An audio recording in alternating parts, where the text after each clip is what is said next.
On the Kodak story now, let's talk to photographer Paul Toeman, who's in our Westminster studio. Paul, very good evening to you. Good evening. I guess the professional and the amateur photographer got away from Kodak in the end.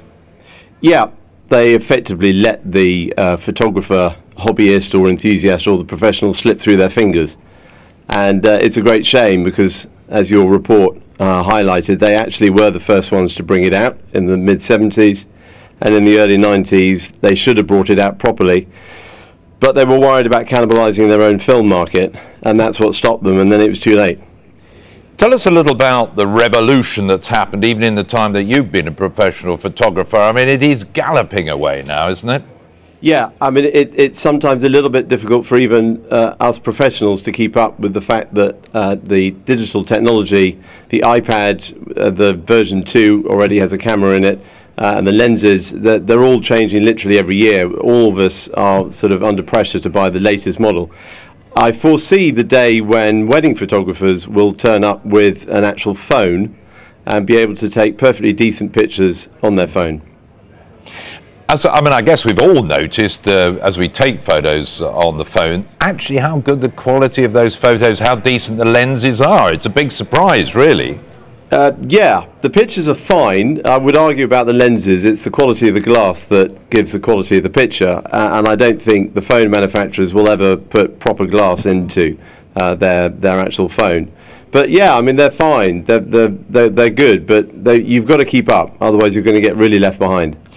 But in a way, it's not just the phone, it's the sort of instant gratification we all need with pictures these days. It's the social networking sites, it's the Facebook, the Twitter. Yeah. We can all take a picture and have it spread around the world in moments now, can't we? Yeah, absolutely. And it's scary because, you know, you could be doing a wedding or a party and other people are taking a picture on their phone and put it on their Facebook page, and it's already bouncing around the world before the party's actually finished.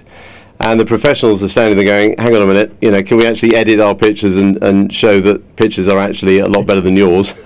But it is fairly scary, but it's good. I mean, we should embrace it. It's not something to be scared of. It's a great shame that Kodak's gone because the film was arguably, you know, better than the digital on certain pictures. It's a great shame.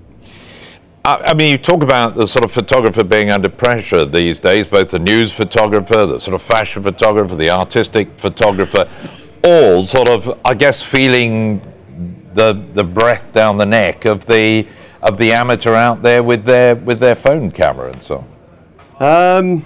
Well, yeah, yes and no. I mean, I genuinely don't feel that amateurs actually give the professionals any competition at all. Because fundamentally it's not the camera that's taking the picture, it's the person behind it. And if an amateur thinks they're taking a great picture, they're not, and that's why they're still an amateur. The professional is the one that's got the skill and the expertise to know how to compose a picture with the right lighting and the right framing, and with decent technology and equipment. But fundamentally it's the person behind that's taking the proper picture. And that's why the professionals will always be asked for their services before an amateur. Well, we were talking about the speed of change that has left poor old Kodak sort of trailing in the wake of modern technology. Can you already see the sort of next trend, the next advance coming up?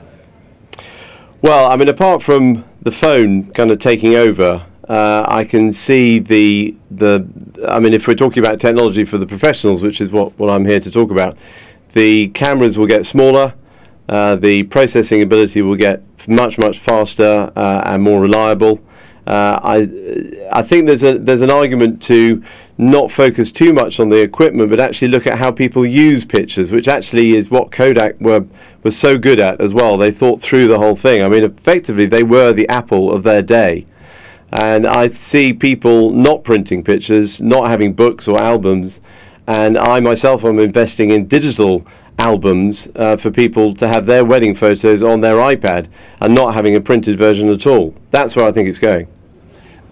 As a matter of interest, with the changing technology, has it changed the way that you as a professional take pictures, think about the composition, the artistic input in it? Has it allowed you to do different things? Yes, it has. But although you've got the capacity to tweak or create an effect to a picture, it's also a danger that you don't rely on the fact that you can do a lot of post-production to a picture. And you mustn't rely on Photoshop. Photoshop is not there to make photography look great. It's there to enhance it. It's not there to boost your photography at all. It's a backup. So you've still got to get the picture right, but it's also comforting to know that if you need to just tweak a little bit here and there, you can do so afterwards. Paul Toeman, professional photographer, thank you for your professional input. There's just willing amateurs here. Thank you very much indeed. Thank you. There we are, John. Sorry, just hold it there. Lovely. Trouble with those cameras, the lenses are no good.